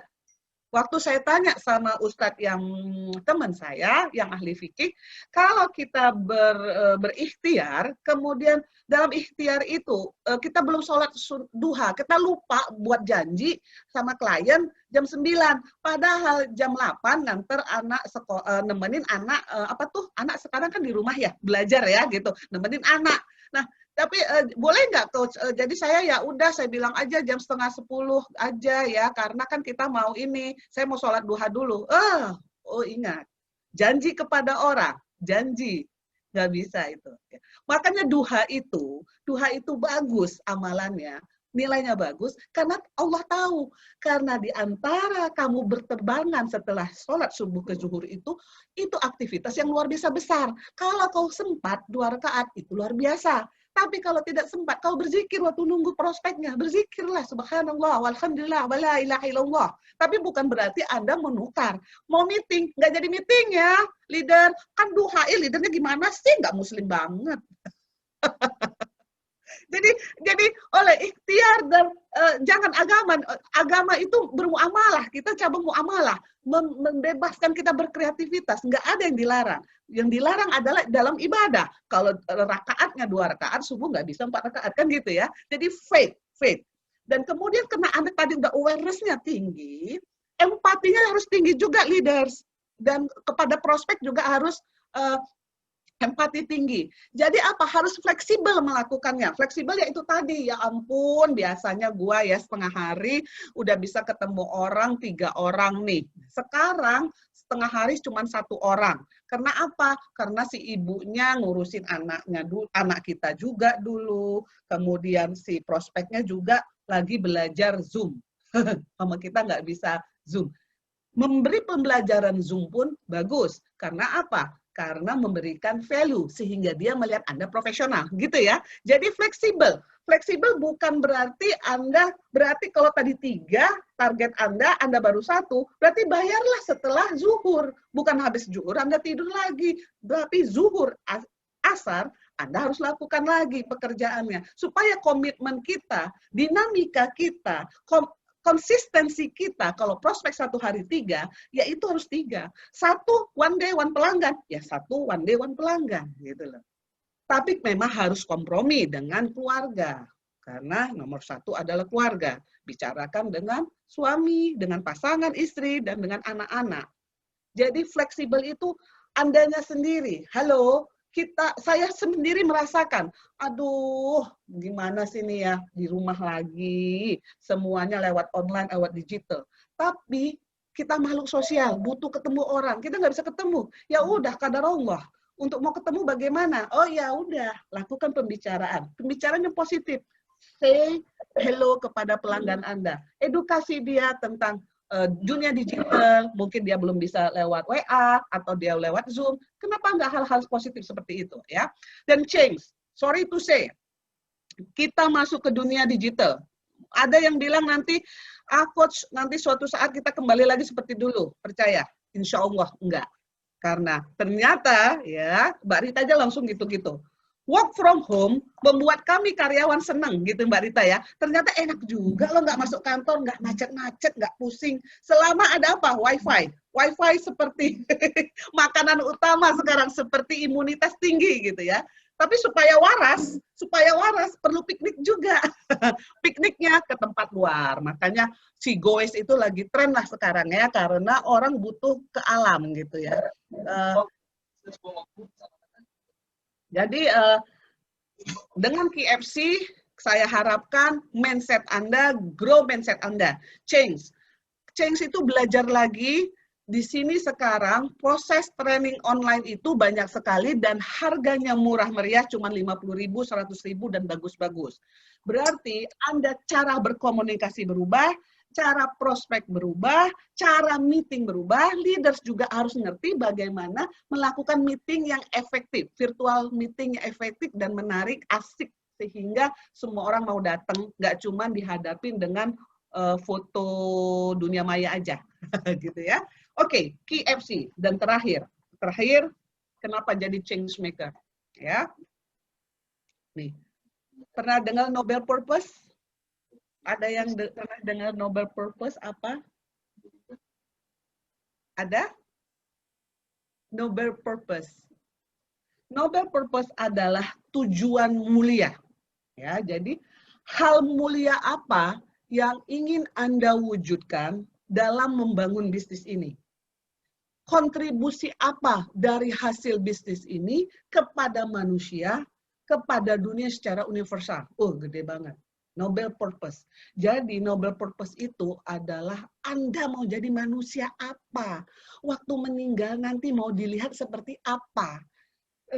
Steve Jobs, ya. Kalau saya ingin menganalogikannya Steve Jobs, dia memberikan kontribusi kepada dunia dengan menciptakan alat pikir demi kemajuan umat manusia. Dulu komputer itu sebesar kulkas. Ya, dan adanya di suatu perusahaan. Steve Jobs yang sering main di tempat pamannya yang mempunyai alat itu, dia berpikir, ini alat bagus banget loh. Kenapa sih cuma perusahaan aja yang bisa? Dia pengen semua orang di dunia luar sana bisa mempunyai alat ini. Maka dari hal mulia itulah keluar kemudian ide-ide berlian. Jadi ingat ya, lihat tadi. Dia bisa iPad, apalagi apa itu yang segala macam yang buat dengar lagu, dengar segala macam, dengar dengan PC yang ada di rumah berubah menjadi laptop yang bisa dibawa kemana-mana. Karena otaknya mikirnya adalah apa yang bisa gua berikan kepada umat manusia. Itu noble purpose. Jadi sehingga waktu saat ini, saya juga merasakan ketika Anda cemas, aduh income gue turun nih, gara-gara si Corona cantik gitu ya. Bilang aja si Corona tuh jangan dimaki-maki, dibilang aja Corona cantik banget, sehingga semua orang bicarain kamu ya Corona, Corona. Kemudian karena si Corona ini kita nggak bisa ketemu face to face. Aduh Bu, asuransi kan nggak bisa ngomongnya virtual. Dulu ya saya bilang, dulu saya paling nggak percaya dengan virtual kalau ngomongin asuransi jiwa. Namun sekarang kita bisa melakukan itu karena setiap behavior orang pun sudah berubah. Jadi virtual nggak masalah. Nah, saya mau membuat noble purpose yang lain adalah seorang Indonesia. Namanya Mursida Rambe. Dia adalah mahasiswa biasa di kota Yogyakarta. Ya, Yogyakarta, kota yang indah, dan dia noble purpose-nya sangat luar biasa. Dan Anda harus tahu kapan-kapan harus cari di Mbah Google aja ceritanya. Jadi Mursida Rambe sangat tersentuh hatinya ketika dia menyaksikan temannya, teman kuliahnya, ya dia dan ibunya sudah tua renta diusir dari rumah yang sangat sederhana di Jogja karena tidak bisa bayar hutang kepada rentenir. Ibunya adalah orang yang menjual makanan tradisional di Pasar Beringharjo. Kita tahu ya, di Jogja itu Beringharjo, pasar tradisional, makanan tradisional, oleh-oleh. Di situ, Mursida Rambe, mahasiswa ekonomi, anak yang sederhana, mempunyai noble purpose. Dia akan menghapuskan rentenir di Beringharjo. Itu cita-cita dia. Akhirnya setelah lulus, dengan modal 1 juta, dia pinjam ke dompet duafa, dia mendirikan BMT. Itu mall yang pertama di Beringharjo, kecil, di pojokan masjid di Beringharjo, Pasar Beringharjo. Tapi Anda tahu, 2 tahun kemudian, rentenir hilang di Beringharjo. Dan BMT dia bertumbuh sampai saat ini 15 di pasar-pasar tradisional. Itu noble purpose. Sehingga noble purpose itu adalah yang membuat Anda kuat.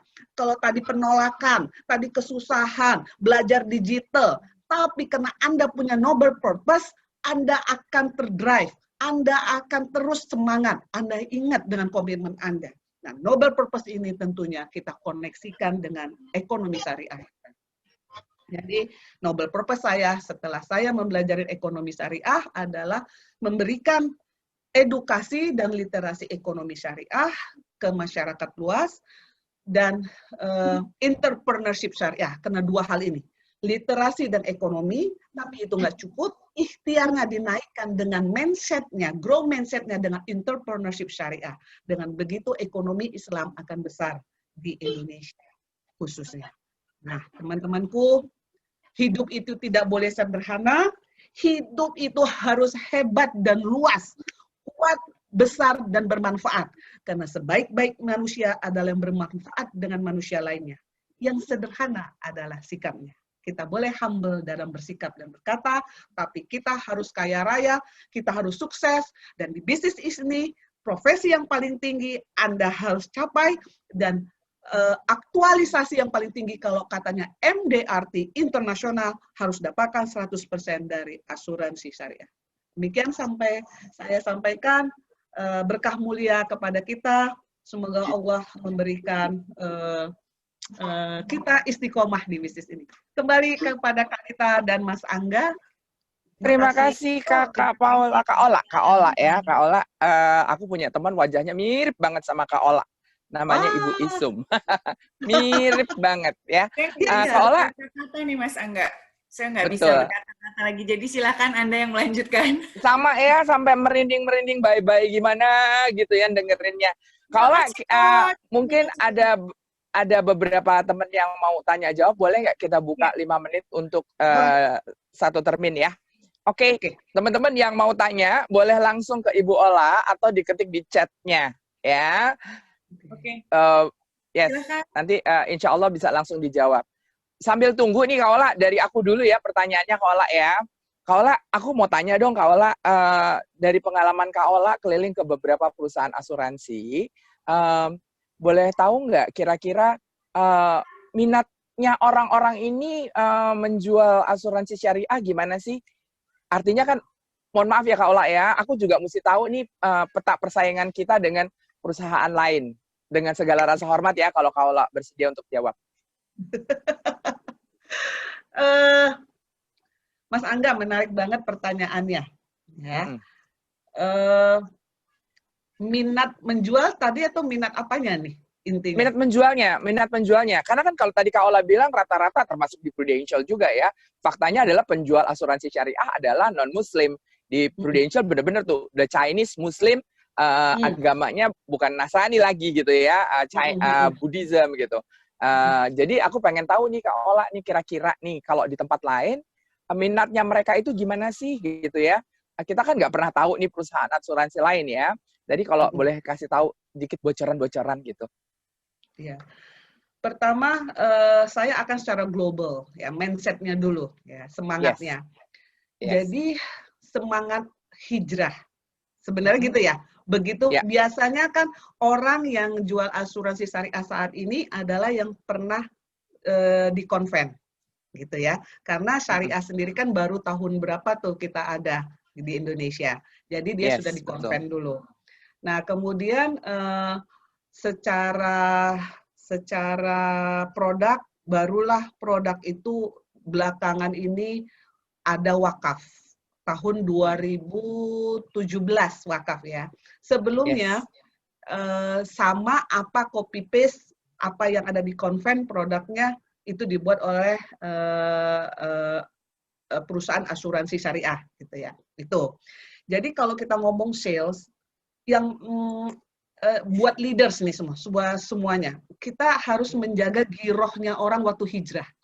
Ya, waktu dia hijrah, dia itu kadang-kadang ada satu hal, karena gua leaders gua udah bilang hijrah dan gua Islam juga, gua ikutan deh hijrah, gitu kan ya. Ya, kemudian karena itu ada yang benar-benar ada yang merasa nggak bener nih gua selama ini. Itu ada. Berarti dia udah bener-bener pakem, begitu hijrah dia udah kacamata kuda tuh. Bahwa gua 100% yakin gua sukses dengan produk asuransi syariah. Oke? Nah, sebagian yang saya sayangkan adalah ketika dia hijrah, gitu ya.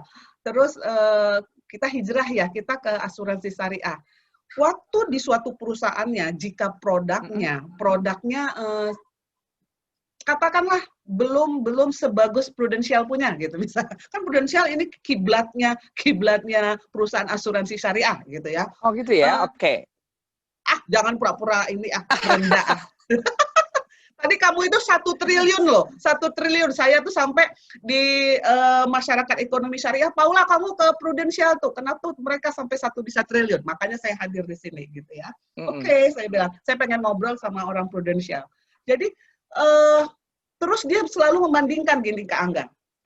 Kalau kesehatan, karena orang kan lagi butuh kesehatan nih isunya. Kesehatan di konvensional murah, kesehatan di syariah kurang lengkap. Kadang-kadang dibanding-bandingin gitu. Terus dia, jadi waktu jualan, tetap lagi ke konvensional. Tapi yang bagus yang ini aja. Malah dia sendiri yang ngomong, ini aja deh yang lengkap. Gitu. Dan fleksibel. Sampai saya bilang, kenapa kamu melakukan itu? Kan karena lebih lengkap dan lebih murah, Kak. Gitu ya. Menurut kamu benar nggak yang kamu lakukan? Setelah saya ngobrol, akhirnya nangis juga ya. Iya, kenapa ya saya mesti konven? Tapi konven lebih gampang. Sekarang ya saya bilang, yang tahu murah atau mahal produk, orang prospek atau kamu? Saya, Kak. Prospek kan nggak ada yang tahu ya. Nggak ada itu prospek tahu yang mana lebih murah. Yang tahu produk siapa? Kita kan? Gitu. Jadi keyakinannya tuh karena, jadi saya rasa ada 2 hal yang harus sama-sama Kak Rita, Kak Angga, dan leaders, Vera, dan Gusnul, begitu orang mau komitmen dengan syariah, kita harus menginformasikan why-nya dulu. Why? Why dan how-nya. Ya, how-nya juga harus profesional. Profesional pendekatannya, jangan membuat susah dengan jargon-jargon yang mesti Arabian. Kalau Arabian gini, Kak Rita, kita belanja ini nih, beli ayam 1 ekor di pasar. Karita biasanya gimana ngomong? Ayam pejantan deh, yang harganya 50.000, muda, kecil, renyah, manis. Terus Karita ngapain? Ngomongnya gimana? Biasanya sih kita cuman nanya, kalau saya sih memang nggak mau lama-lama di pasar, Coach. Jadinya cepat aja gitu. Yang ini berapa, Bu? 45. Ya udah, 40 Kayak, 40 boleh nggak? Biasanya kan kayak gitu. iya, Kalau iya, nggak dikasih ya udah, langsung. iya. Selesai. Kalau mau jargon-jargon Arabik, berarti belum syariah, Kak. Iya. Aku belum sikot, belum nyatakan aku beli ayam ini seharga ini. Aku Betul. ikhlas, halal. Halal, gitu ya. Akadnya ya. Jadi gitu. Nah, waktu Anda merangkul teman-teman yang mau masuk ke hijrah ini, rangkullah dengan baik dan benar dan menyenangkan dan profesional. Financial planner-nya boleh ikut, tapi dengan cara yang benar-benar proper dan sabar. Ya, itu yang kita yakinkan ke mereka. Nah tadi masalah isu itu ada Bang Kak Angga. Jadi masih ada yang dua jual konven juga, jual syariah. Itu yang saya sayangkan. Itu tadi saya nangis. Aduh, kenapa dia masih seperti itu? Walaupun kata Allah, kalau untuk mengenai kolbu, itu urusan aku, Paula, bukan urusan kamu, kan gitu. Tapi saya akan mencari, kalau Anda sebagai Kak Angga, Kak Rita sebagai leadernya, you have to thinking about that. Kenapa orang nggak percaya 100% dengan asuransi syariah? Untuk sukses jadi MDRT, untuk dapat income 100 juta sebulan. Itu tugas kita loh sama-sama. Ya. Saya nggak tahu di prudensial, tapi di luar sana seperti itu. Jadi, apalagi buat yang umurnya muda dan atau nggak muda juga, kalau yang baru dia baru 6 bulan pertama, 90 days ya, the critical illness 90 days adalah agent baru di asuransi. Kalau Anda nggak megangnya, kayak di konvensional juga, kalau nggak megang benar-benar, muntaber, hilang. Nah, sekarang ngomong lagi ujrah, tabaru, mudarabah, pusing, musyarakah, bingung. Satu kontrak ada 3 akad kadang-kadang kan. Kemudian ada wakaf. Nanti ditanya lagi, kenapa wakaf? Dasar hukum wakaf apa? Wah, udah deh, saya mah yang gampang-gampang aja. Asuransi kesehatan, no, yang konvensional gua kasih. Ngerti ya maksud saya? Jadi, paham. Gitu Kak Angga. Jadi tolong kita sama-sama kita bantu. Intinya kalau di luar sana seperti itu. Tapi ada yang satu di suatu perusahaan, nih, begini, ada satu lagi. Dia cuma satu produk, itu hebatnya. Produknya belum banyak, tapi dia sangat persisten. Dengan ini ajalah Kak, saya udah yakin karena syariah. Tinggal saya membantu mereka mendekatin BOD-nya untuk membuat produk yang lebih supaya bisa bersaing di pasar. Supaya solusinya lebih banyak gitu kan, karena kasihan gitu. Jadi produknya mesti ada juga supaya kita hidup. Ujung-ujungnya kan gitu ya, kalau produknya lengkap Anda bisa berjualan lebih enak gitu. Jadi juga jangan wakaf aja gitu ya, kesehatan, critical illness dan jiwa. Dan yang kemudian yang satu lagi lebih unik, dan itu PR saya sampai sekarang, saya sedih banget, yaitu tadi mengutamakan Islamiknya, bagus banget, tapi perkembangan yang nggak ada, nggak growth. Kalau saya, Kak Angga, Kak Rita, saya adalah orang independen yang mau membesarkan ekonomi syariah. Saya, kalau ngomong dengan BOD Anda, BOD semua perusahaan asuransi, itu dengan enak dengan ngomong, dan masyarakat ekonomi syariah. Karena tujuan kita membesarkan ekonomi syariah. Kita nggak ada berkompetisi, tapi kompetisinya yang sehat adalah bagaimana mengembangkan ekonomi syariah, asuransi syariah itu dengan baik, benar, dan menyenangkan bagi sales. Sehingga meningkatkan mindset mereka, belief mereka kepada bisnis ini. Jadi kita sama-sama bekerja sama. Sebenarnya yang kita tuh nggak ada kompetisi yang aneh-aneh kalau di level atas gitu ya. Kita sama-sama mengembangkannya. Jadi isunya seperti itu, nanti tiba-tiba agent Anda yang baru masuk di suatu perusahaan itu bagus, begitu dia sampai 10 juta dia diam. Kadang kita tahu, kita empowering, ini orang bisa dapat komisi 20 juta gitu ya. Tapi dia bilang, ya udahlah Bu Paula, ini kan udah takdir Allah, kadar Allah saya 10 juta, dan saya juga 10 juta udah cukup. Nah, gue gemes tuh. Padahal masih ada hal-hal yang bisa dia explore. Dia comfort zone gitu ya. Padahal nanti kalau kita belajar, kebutuhan manusia itu bukan hukum Maslow. hukum Maslow itu nanti kalah dengan hukum agama kita. Hukum kita bilang daruriyat. Daruriyat itu adalah kita harus di level bukan minimum, tapi kita harus di level yang benar-benar membuat kita bisa bertumbuh dan berkembang gitu ya. Jadi ayo sama-sama keyakinan bahwa 100% dengan produk syariah bisa MDRT. Itu. Dengan itu tadi Anda mendapat apa itu bisnisnya dunia dan akhirat, pasif income, Amin. pasif amal, gitu kan ya? Yes. Insya Allah ya. Oke. Yes, teman-teman, silakan kalau ada. Ada pertanyaan di kolom chat, saya minta izin bacakan ya, Coach. Ya. Yang pertama dari Ibu Lisa Moko Ginta, meyakinkan komunitas Islam yang nggak percaya asuransi itu gimana ya, Coach? Apa saya terlewat ketika dibahas? Itu yang pertama, Coach. Lalu yang kedua dari Ibu Ika Budiatin, ketika kita sudah berusaha untuk benar-benar menjaga amanah yang diberikan oleh para nasabah, berusaha menjadi agen yang bertanggung jawab, ternyata di sekitar kita banyak agen yang menyia-nyiakan kepercayaan yang diberikan oleh nasabah. Padahal itu bisa sangat mempengaruhi nasabah yang lain. Bagaimana Kak Ola menanggapi hal itu? Itu ada 2, Coach, dan nanti Pak Yogi juga akan bertanya. Mungkin 2 itu dulu, Coach. Terima kasih. Oke, Bismillahirrahmanirrahim. Bismillahirrahmanirrahim. Tadi Ibu Lisa Mongko Gita, ini kayaknya saya kenal ya, kok namanya familiar, I don't know. Orangnya cantik banget loh, Kak Ola. Sama cantiknya. Masya Allah. Ada Prof dari IPB yang Moko Ginta. Oh ya, mungkin ya. Iya, makanya saya ini mungkin ada hubungan atau apa, itu Prof saya kali ya. Iya. Oke. Masya Allah. Dunia kecil ya ternyata Bu Lisa ya. Iya, Bu. Oke. Ini kalau berhubungan ini. Oke. Fikih. Berarti ini Bu, kalau tidak percaya asuransi, nah, cool aja Bu. Cool aja dulu. Handling objection-nya sama aja kayak kita di konvensional. Mbak Rita, no money, no need. Apalagi biasanya kita kalau di konvensional. No hari. Sama aja. Cuman kadarnya makin dalam ketika jual asuransi syariah, ya kan? Nah, waktu dia keberatan dengan asuransi syariah, cool aja Bu Lisa, tanya dulu keberatannya karena apa?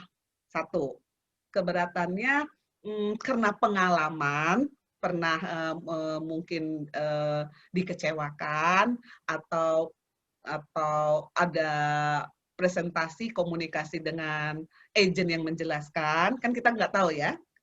Kemudian kalau tadi yang tidak, kalau dia berkeyakinan tidak percaya dengan asuransi, nah begini Bu, Bismillahirrahmanirrahim, kita mempercayai juga ada 4 mazhab gitu ya, ada 4 mazhab itu Hanafi, apalagi itu Mbak Rita. Nah, Imam ya. Imam, Maliki, Syafi'i, Ya, gitu kan ya? Syafi'i, yes. Ya, nah gitu. Jadi waktu kita ngomong asuransi, sekilas tadi di awal saya bilang memang asuransi itu sudah dibahas panjang lebar oleh para ahli fikih di Mesir gitu ya, dan masih ada perbedaan pendapat. Jadi yang diperbolehkan akhirnya kalau memang memberikan manfaat kepada orang banyak, Islam mengutamakan itu.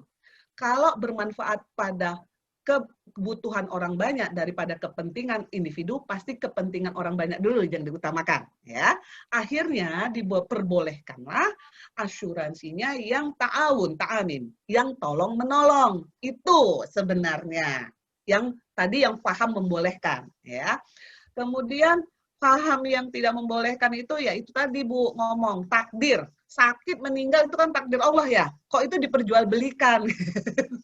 Itu kan risiko. Kok kamu jual belikan itu? Jadi Ibu harus tahu dulu dia tidak menerima unsur itu atau dia tidak mempercayai jual belinya, jual beli uang. Uang 60 juta premi kontribusi dengan uang manfaat 1 miliar. Itu benar juga, itu termasuk riba fadl nanti ya. Jadi dia nggak setujunya yang mana dulu, Bu. Itu yang harus kita pahamin. Namun kalau udah dengan fikih ini memang kita harus belajar. Mohon maaf, kita harus belajar juga sebelum kita mau melakukan sharing gitu kan ya. Nah, tadi kita fact finding dulu, dia tidak maunya kenapa? Karena memang uang itu bukan komoditi. Itulah membuatkan konvensional salah satunya tidak boleh tidak diakui secara syariah. Karena uang dengan uang tidak boleh, tapi uang dengan sektor real gitu ya. Jadi itulah salah satu riba yang unsur maghrib itu, riba itu yang tidak boleh di salah satu konvensional. Kemudian tadi risiko itu risk transfer sama risk sharing. Itu juga tidak boleh karena goror dan maisirnya terlalu tinggi. Ketika goror terlalu tinggi, diharamkan juga. Jadi kalau dia tidak percaya di mana, tapi kita harus belajar. Namun saya rasa kalau kita dalam proses belajar, kalau saya dulu proses belajar, pokoknya ustadz gue nggak bolehin. Terus kadang-kadang Bu Lisa saya nggak tahu, ada tuh yang selalu membuat itu ya video ya, ada video. Nih gue tunjukin nih video ustadz. Betul. Yes. Nah kemarin saya baru dapat coach. Ya ada ya gitu kan Mbak Rita ya, nggak apa-apa. Nah, gini. Bismillahirrahmanirrahim. Ya, ingat Rasulullah SAW waktu menebarkan agama Islam itu dengan santun, dengan benar, dengan keindahan. Ya. Dan ternyata nanti kalau kita belajar rancang bangun ekonomi Islam, satunya ada unsur ukhuwah Islamiyah. Ukhuwah itu artinya kita lebih mengutamakan kesatuan daripada berbantah-bantahan atau kita mengutamakan tolong-menolong. Jadi jika ada yang seperti itu, saya rasa terima kasih ya atas sharingnya. Memang setiap kita manusia mempunyai ilmu yang berbeda, misalnya mempunyai mazhab yang berbeda. Jadi saya mengapresiasi mazhab Anda. Salam. Kita sama-sama Al-Quran dan Al-Hadis sumber kita, tidak apa-apa, sehat-sehat, dan kita tetap berteman. Tinggalkan. Tidak usah berbantah-bantahkan. Tinggalkan. Nggak usah capek-capek ya, Coach ya? Iya, karena ingat tadi, dari 100 ada berapa? Baru 8 orang yang tahu. Yes. Tugas kita kan edukasi aja. Mendingan ke yang tadi berapa? 141 juta dan 17%-nya mau asuransi syariah, gitu ya? Betul. Kan gitu kan? Yes. Gitu Bu Lisa. Mantap. Kedua Mbak Ika. Selanjutnya Bu Ika, iya Coach. Yang mengenai kita amanah tapi agent lain menyia-nyiakan. Aduh Bu Ika, ini saya mengapresiasi banget. Tadi Bu Lisa saya apresiasi banget. Saya lupa tadi sharing mengenai hal ini, tapi begitu Bu Lisa menanyakan menjadi keluar. Alhamdulillah, terima kasih Bu ya. Apresiasi pertanyaannya bagus sekali. Bu Ika, ini ya. Manisnya sama Ibu Dita, tolong salam ya. IPB Jaya Raya kemarin IPB Universitas nomor 1. Ranking kita naik. Congratulations. IPB Jaya. Mbak Ika amanah. Mbak Ika, dulu saya di konven juga begini Mbak. Di konven dulu mungkin isunya sama. Kita itu besarin apa dulu di konven? Cost of insurance. Karena apa? Basic cost of insurance kita, komisi tekan gede, 25%, 30% di situ. Betul? Dan anehnya, kita kasih misalnya 100 juta premi basic, terus kita kasih uang pertanggungan cuma 500 juta. Majang, apa kata dunia. Padahal kita tahu ya Allah, itu cost of preminya cuma 50 juta, dia bisa uang pertanggungan 5 miliar. Gitu kan? Betul nggak? Gitu ya kira-kira Mbak Ika ya? Itu yang Mbak Ika kira-kira ya, Bu Diatin Ika. Nah, sekarang ke syariah saya bilang. Saya sharing aja ya, saya analogikan diri saya waktu saya hijrah. Hijrah itu sebenarnya kita harus punya G dulu, satu, goal. Waktu kita hijrah, sebenarnya kita mau apa? Goals kita apa? Saya pengen secara kafah, masuk Islam secara kafah. Lah kamu tuh dari lahir, dari sono, dari bari nguek juga ada Islam Paula. Kok walaupun nama gue Paula ya, sembiring pula, pikir orang Bu Alalaf. Tapi asli, ya, asli ya. Karena bapak gue dulu senengnya roman-roman Jane Austen, zaman dulu yang pakai Italiano gitu-gitu. Jadi dia anaknya Paula gitu ya. Suami gue adalah Purworejo. Anak gue pejabat, peranakan Jawa Batak. Anak Jawa Batak. Nah, jadi waktu kita hijrah itu mau apa, Bu? Goal saya Islam secara kafah. Berarti kafah apa? Oh, bank gua masih bank konvensional. Oh, asuransi gua masih asuransi konvensional. Dan ilmu gua konvensional. Kalau gitu, begitu saya mau hijrah menjadi edukasi, menjadi coach, menjadi literasi, menjadi facilitator ekonomi di bidang syariah, berarti saya total akan mencari sumbernya adalah di mana? Al-Quran dan hadis, ijma. Namun saya harus cerdas. Bahasa yang digunakan harus bahasa yang berpuluh-puluh tahun digunakan orang. Berarti saya harus menguasai konven. Alhamdulillah saya sudah menguasai konven. Tinggal bagaimana sekarang kita merubahnya. Yang perencanaan keuangan, hukum Maslow, itu nanti ada satu sesi saya bilang kita bantah hukum Maslow itu dengan hukum daruriyat kita. Tapi kita punya ilmu dulu, Bu. Nah, sekarang ketika kita punya ilmu, kita tahu berarti kita amanah dalam memberikan solusi kepada siapa tadi? Kepada pelanggan kita. Karena tadi, Bu, pertanyaan saya, kalau sudah secara kafah, nomor 3 tadi, Bu, yang slide saya, yang dari 1 sampai 700. Kita mau dapat yang mana, Bu? Allah itu adil loh. Mau dapat 1 aja, mau dapat yang 7, atau sampai 700 kali. 700. Nah, itu juga, itu kembali ke manusianya. Kan gitu ya? Yes. Kembali ke manusianya. Waktu dia tidak amanah, kita, nah jangan judgment, Bu. Ini ya, hati-hati dalam beragama, ketika orang pakai jilbab, tapi kelakuannya, komunikasinya, cara bicaranya tidak syar'i, bisakah kita bilang, kan kadang-kadang gitu, percuma lu pakai jilbab, gitu ya kadang-kadang ya. Padahal mungkin dia itu kalau nggak pakai jilbab, dia pembunuh loh, Bu. Jadi dia pakai jilbab, atau dia pencuri gitu, itu kasar banget gue ya, signifikan banget. Dia pencuri itu maksudnya mungkin dia itu tukang jual tadi ayam ataupun tukang jual sembako, tempat Mbak Rita. Mungkin timbangan dia tidak benar. Selama ini kalau 1 kilo 9,07 ons. Kita nggak tahu kan? Cuma sedikit. Nah, mungkin itu loh. Tapi ketika dia setelah pakai jilbab, paling nggak ya udahlah, gua sekarang udah mulai 10 kilo. Tapi mulutnya ya Allah. Kalau ditawar orang marah. No, kalau lu tawar-tawar pergi aja no sono. Nah, tapi setidaknya dengan jilbab itu ada value yang sudah mulai dia naik. Apresiasi, kita nggak tahu antara dia dengan Allah. Makanya pedagang, ibu dan saya, tadi pedagang, katanya ada 2. Kalau tidak amanah, berarti nanti Anda masuk neraka, kan gitu ya? Karena Anda tidak tahu 9,7 ons tadi. Dengan yang 10, dengan yang 1 kilo, gitu kan ya? 1 kilo dengan 9 ons, 9,7 on lah gitulah gitu ya. Cuman beda 3 ons. Gua ambil sejuput aja. Padahal Rasulullah dulu waktu membuka pindah hijrah ke Madinah, pertama sekali yang dilakukan adalah berdagang, membuat pasar. Dia tidak membuat pasar Yahudi mati. Ya. Kita sama-sama buat pasar, terus kita berdagang. Sahabat bilang, Rasulullah, udah seminggu nggak ada orang yang mau ke tempat kita, semua ke tempat Yahudi. Macam mana ini kita? Ini, apa yang kau lakukan? Ya seperti Rasulullah bilang, aku menimbang yang benar, aku ramah kepada pelanggan. Oke, udah kalian lakukan semua? Udah ya Allah, ya Rasul.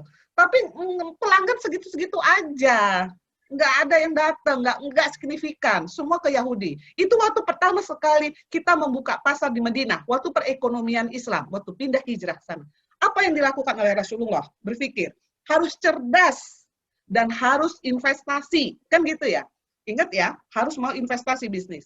Kalau gitu tambahkan apa? Entah sejumput, entah apa. Itu dilakukan. Barulah orang merasakan sehari 2 hari, gua belanja di tempat Yahudi beratnya segini.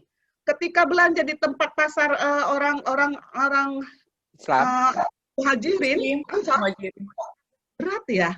Mulailah itu hanya ditambahin sejumput aja. Kalau ada buah, tambahkan satu yang manis, tambahkan yang. Nah, akhirnya pasar Yahudi dalam beberapa waktu tutup karena semua orang ke pasar Islam. Di situ amanah dan jujur. Jadi Bu, ibulah mungkin yang menjadi duta di lingkungan ibu untuk menjadi contoh untuk menjaga amanah. Ya, semoga Allah memberikan tadi yang 700 kali ya Bu kepada kita semua. Amin, amin, amin. Thank you Kak Ola. Kak Ola di chat itu ada Pak Gusnul minta izin untuk sharing IG-nya Kak Ola. Oke. Di chat. Oh boleh. Yogi ya. Sharingnya waktu itu Kak Ola sama Coach Awang di Instagram itu. Jadi mau di-share ke teman-teman. Pak Yogi, silakan Pak Yogi. Satu aja lagi ya. Habis ini udah ya teman-teman. Yes. Oke. Bu Yogi. Oh ya, Bu Yogi. Assalamualaikum Bu Paula. Waalaikumsalam warahmatullahi wabarakatuh. Iya Bu, kenalkan Bu, saya Bu Yogi. Kebetulan kita kan di daerah. Kita dari Kebumen, kayaknya sebelahnya Purworejo ya Bu ya. Kalau mudik mampir Bu. Jadi gini Bu, kemarin kebetulan dapet ini ada surrender polis, tapi punya teman. Nah kebetulan itu keluarga pesantren gitu ya. Keluarga pesantren. Nah kan udah kita jelasin semuanya lah pokoknya yang aku tahu tentang syariah gitu ya. Nah kemudian mentok-mentoknya mereka tuh jawabnya gini, itu kan berarti kan tabaruk ya, kan sedekah gitu kan. Kalau mau sedekah kita mah nggak milih yang kayak gitu. Sedekah aja, jadi kan rasanya ikhlas. Kalau kayak gini kan aku sedekahnya kayak dipaksa gitu. Itu gimana tuh Bu? Masalahnya ini kan kebetulan kan keluarga pesantren ya, dan kebetulan memang bukan nasabah saya, jadi saya waktu itu emang cuman senyum-senyum aja. Iya, boleh. Insya Allah dapat pahala ya Bu, senyumnya. Iya, pahala. Terima kasih. Bu, waktu dia mengucapkan, saya sih berarti sama ya, Ibu juga setuju kalau sedekah itu baik. Pertama itu dulu Ibu sampaikan. Oke. Pasti dia setuju, iya dong, makanya saya mau sedekah, tapi saya nggak mau dengan cara ini. Saya maunya dengan cara saya sendiri, gitu ya. Alhamdulillah, Bu. Ambil tangannya, salamin. Kita sesama Muslim, kita berpanduan di Al-Quran dan hadis, dan sedekah itu seperti Al-Baqarah bilang, keluarkan tadi 261 ya, bahwa sedekah itu memberikan hasil yang luar biasa. Dan saya dengan Ibu tetap bersaudara sesama Muslim, kita setuju untuk sama-sama bersedekah dengan cara kita masing-masing. Ikhlaskan dulu, Bu. Ikhlaskan dulu di 261 selesai. Begitu dia tanya, jadi kamu nggak sakit hati? Enggak lah, Bu. Kita orang Islam kok, sama-sama sedekah. Saya pun senang. Ini saya juga kemarin begitu, Bu. Setelah dia senang, saya juga begitu, saya sedekah. Kelebihannya begini, Bu. Saya itu ingin tiap hari sedekah, ingin tiap hari berbagi. Aktivitas saya karena ibu rumah tangga, aktivitas saya juga meeting, jadi kadang-kadang udah lupa. Saya jadi nggak sedekah hari ini. Jadi saya masuk ke suatu sistem yang membantu saya untuk saya meyakinkan bersedekah setiap hari. Karena sedekah al-munafikun bilang memudahkan kita serakatul maut. Jadi saya berharap dengan komunitas ini, waktu saya tidur malam pun ada orang yang masuk rumah sakit tertolong. Waktu saya lagi makan, mungkin ada yang kena gempa di Wedus Gembel di Yogyakarta, tertolong juga. Jadi saya, ini salah satu cara sih Bu, saya juga senang bersedekah di tetangga saya, dengan cara saya juga. Gitu aja Bu, habis itu selesai. Yes. Selesai. Oke, Gitu. Bu. Yes. Ya, Thank you. Terima kasih ya Bu ya. terjawab jelas ya, jadi nggak usah dioyoh-oyoh Jelas gitu ya banget. teman-teman yang lain juga. Yes, thank you Bu Yogi. Jadi Bu Yogi itu. Thank you juga Kak Ola. Thank you Kak Ola. Kak Ola, kita kasih apresiasi buat Kak Ola, teman-teman, buat Coach Ola dengan tepukan yang gemuruh. Dibuka speakernya. Thank you. Terima kasih. Thank you Kak Ola. Oke. Selanjutnya gimana nih Kak Karita? Kita yes. Langsung ke acara berikutnya ya. Yes. Oh ya, ini kita kasih apresiasi buat Kak Ola dari kantor kita, certification of appreciation untuk Kakak Paula Sembiring. Namanya cuma pendek ya, tapi gelarnya lebih panjang dari namanya gitu.